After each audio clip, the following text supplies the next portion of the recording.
parents gave my college fund to Golden Brother. Years later, they demanded I save them from bankruptcy, but I refused. Now the family is torn apart, and I'm wondering if I destroyed everything for revenge. From my earliest memories, I knew my place in our family. I was the afterthought, the backup child, the one whose achievements were footnotes compared to my younger brother Tyler's smallest accomplishments. I'm Emily, and by age 32, I thought I'd made peace with my childhood, until one phone call dragged me back into a family drama I'd spent years trying to escape. It wasn't always obvious that I was the least favorite. When I was very young, before Tyler came along, my parents were different people. I have faint memories of my dad teaching me to ride a bike, my mom baking cookies shaped like animals for my birthday. But when Tyler was born when I was 4, everything changed. It was like a switch flipped, and suddenly there was a new center to our family universe. The small things pile up over time. Tyler's artwork prominently displayed on the refrigerator while mine was tucked away in drawers. The way my parents would interrupt my stories at dinner to coo over Tyler using a new word. How my mom would spend hours helping Tyler with his homework while telling me, "You're smart, Emily. You can figure it out yourself." I remember one Christmas when I was 11 and Tyler was 7. I'd been begging for a specific art set for months, dropping hints, even tearing out the catalog page and accidentally leaving it where my parents would find it. Christmas morning came and there it was, the exact art set I wanted. My heart soared as I reached for it, only for my mom to say, "Oh, that's Tyler's. Yours is the sweater." The look of confusion on Tyler's face said it all. He hadn't even asked for art supplies, but by the end of the day, my parents had convinced themselves and him that he'd always been interested in art. The art set collected dust in his closet while I wore the itchy sweater once to make my mom happy. As we grew older, the pattern continued. I threw myself into academics, becoming valedictorian, joining every club that would boost my college applications. Tyler struggled with school but excelled at baseball. Guess which one my parents never missed an event for? I still remember sitting alone at my debate team finals, scanning the audience for faces that never showed, because Tyler had a regular season game across town. "Sorry we missed it, honey. Tyler's coach says he's really showing improvement," my mom would say, not even asking if I'd won. I had, by the way, every time. Despite everything, I maintained hope for my future. My grandmother had started college funds for both Tyler and me when we were born. It wasn't a fortune, but it was something. A promise that regardless of how my parents felt, I had a shot at escape, at building my own life. "Keep those grades up, Emily," my grandmother would remind me during her rare visits. "Your future is waiting for you."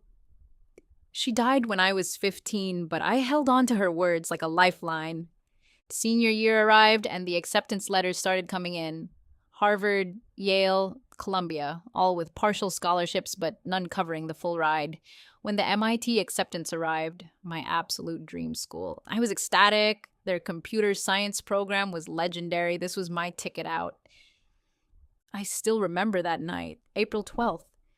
The cherry blossoms were blooming and there was a spring storm brewing.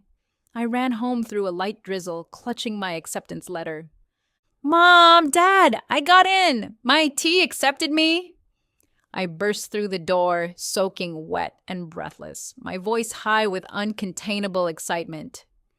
They were sitting at the kitchen table with Tyler, papers spread out in front of them, calculators and coffee cups scattered about. "That's nice, honey," my mom said distractedly, barely glancing up, her attention firmly fixed on the documents before her. "We're trying to figure out Tyler's training schedule. The scout from Arizona State is coming to watch him play next month." I stood there, rain dripping from my hair, letter crumpling in my hand, my chest deflating like a punctured balloon. "Did you hear what I said? MIT. I got into MIT. My dad finally looked up, his expression one of mild interest rather than pride. "We heard you, Emily. That's great, but MIT is expensive, even with scholarships." "That's what the college fund is for," I said, my excitement fading as I noted the uncomfortable glance my parents exchanged, a silent communication that made my stomach tighten. About that, my dad started, clearing his throat, guilt flickering briefly across his face. We need to discuss something important.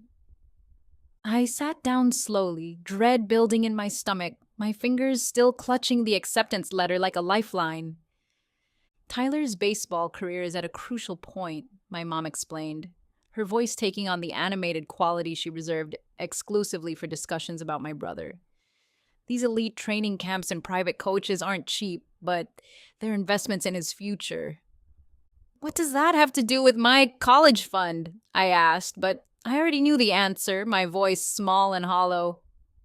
We had to make some adjustments, my dad said carefully, not quite meeting my eyes. Tyler needs this opportunity. It could lead to a full scholarship, maybe even the major leagues someday. You took my college fund! My voice sounded foreign to my own ears, thin and fragile. How much?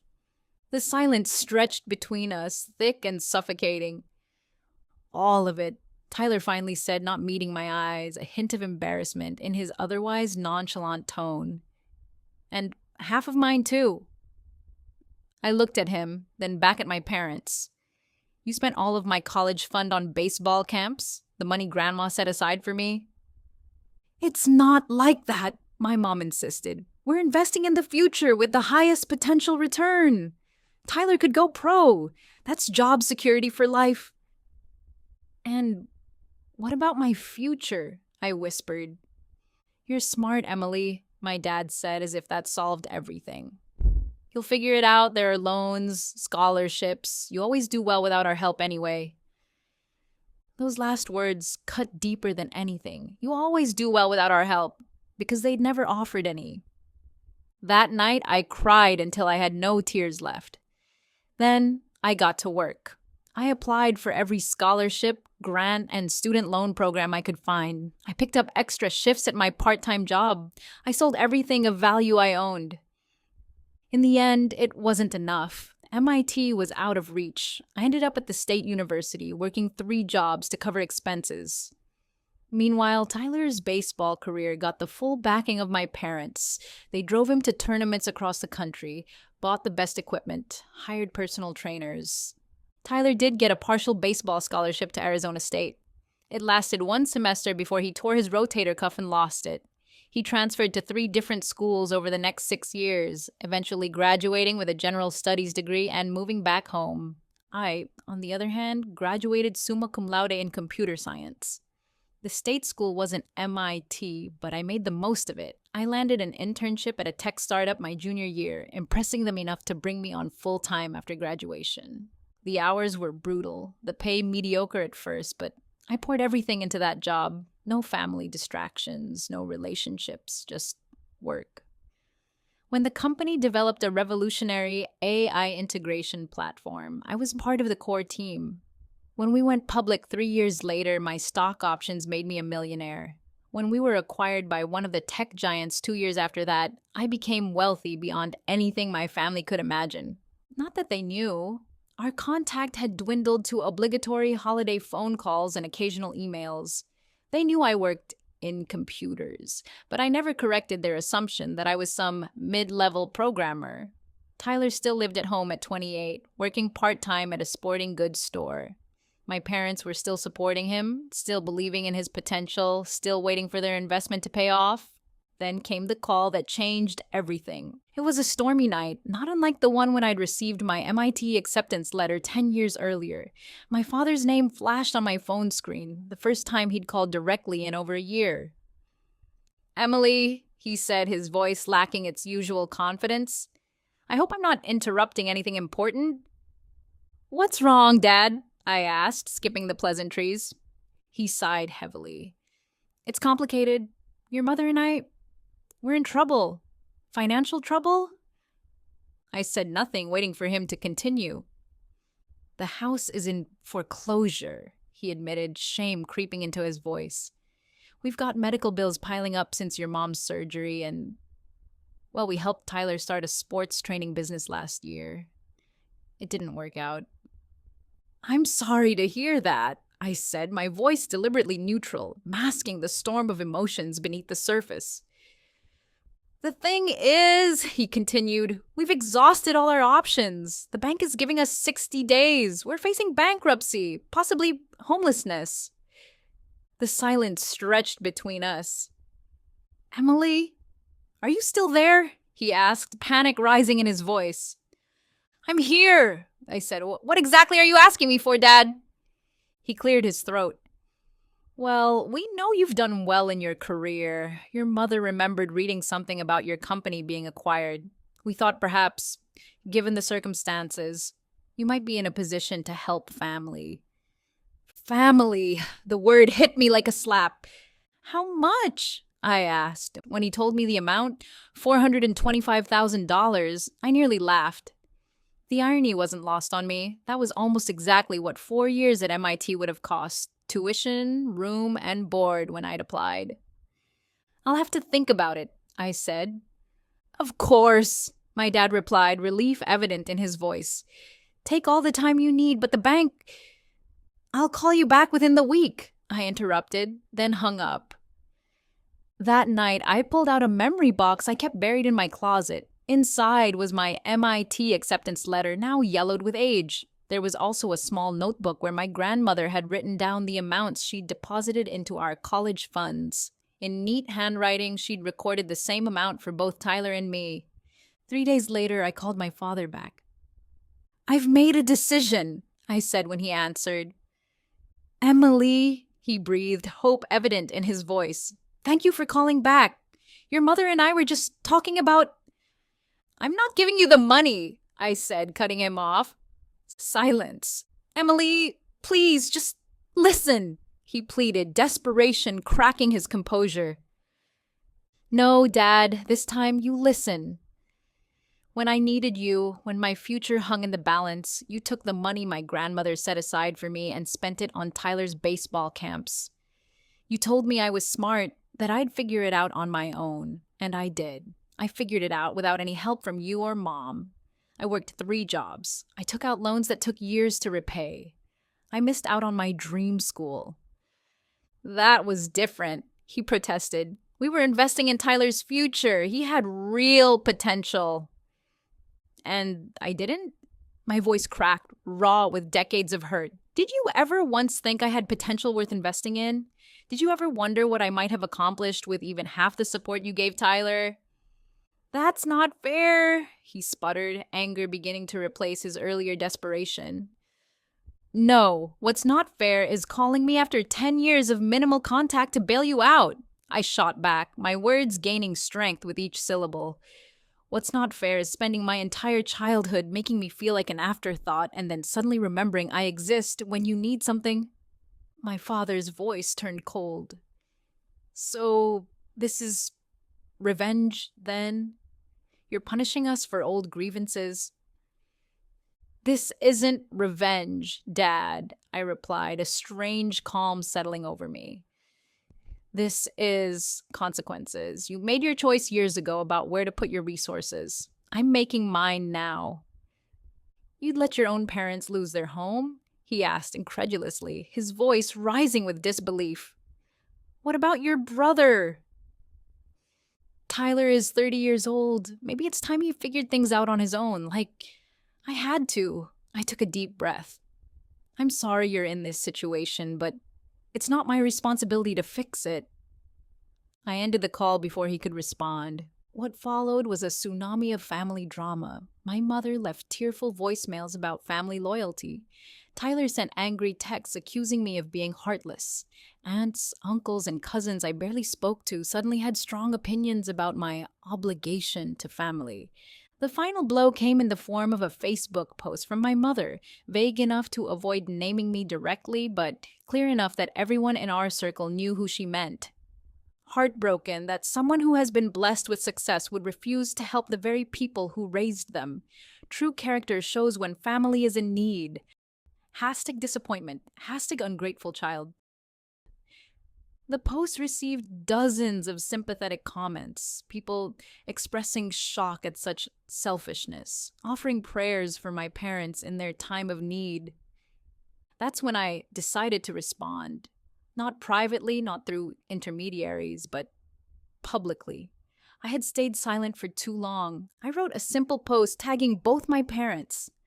When I was 18, the college fund my grandmother created for me was emptied without my knowledge to fund baseball camps for my brother.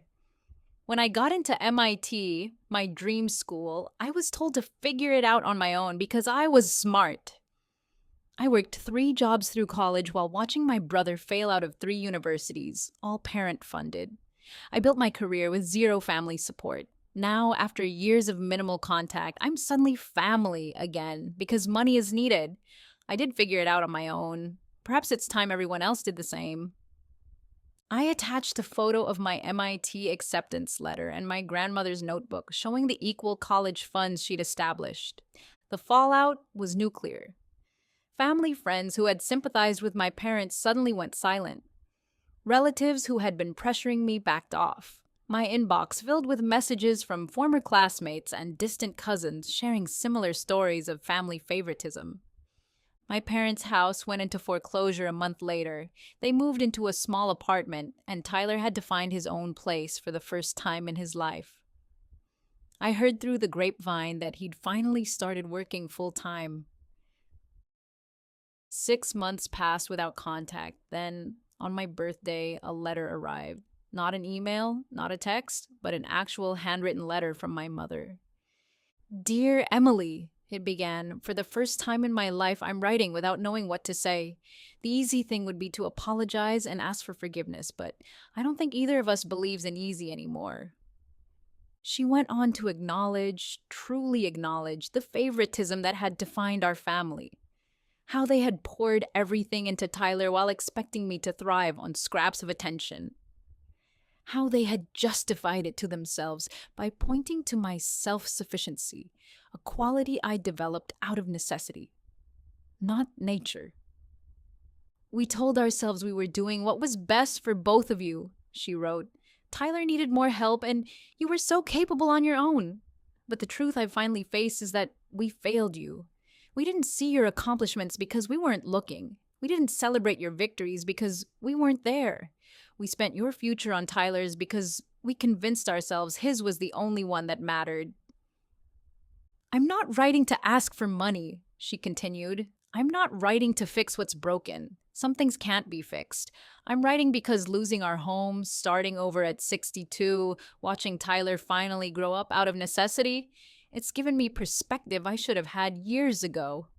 I'm writing to tell you that I see you now. I'm sorry it took losing everything to finally see what was right in front of me all along." I read the letters 7 times, emotions washing over me in waves. Anger, vindication, grief for the relationship we never had, and somewhere buried deep, a flicker of something that might someday become forgiveness. I didn't respond immediately. I wasn't ready. Instead, I did something I'd been putting off for years. I established a scholarship fund at MIT specifically for students who, like me, had the academic credentials but lacked family financial support. I named it after my grandmother, the only person who had ever invested in my potential. 3 months later, I finally replied to my mother's letter. I didn't offer financial help. I didn't promise forgiveness. But I did suggest meeting for coffee the next time I was in town. It was a small opening, a crack in the door I'd thought permanently closed. I don't know what will happen with my family. I don't know if we'll ever rebuild what was broken, or if what we had was ever worth rebuilding in the first place. But I do know this: standing up for myself, refusing to be the family ATM after years of being the family afterthought, wasn't about revenge. It was about finally assigning value to my own life and experiences. Sometimes the most powerful thing you can do isn't forgiving those who hurt you. It's forgiving yourself for walking away when staying would only hurt you more. 2 weeks ago, I received an email from a student who received my scholarship. Attached was a photo of her standing in front of the MIT campus, beaming with pride. "Because of you," she wrote, "I didn't have to give up my dream." And suddenly, all the pain felt worth it, because sometimes broken things can't be fixed, but they can be transformed into something new, something that might prevent others from breaking in the same way. Thank you for watching. If you found this story meaningful, please hit that subscribe button and notification bell.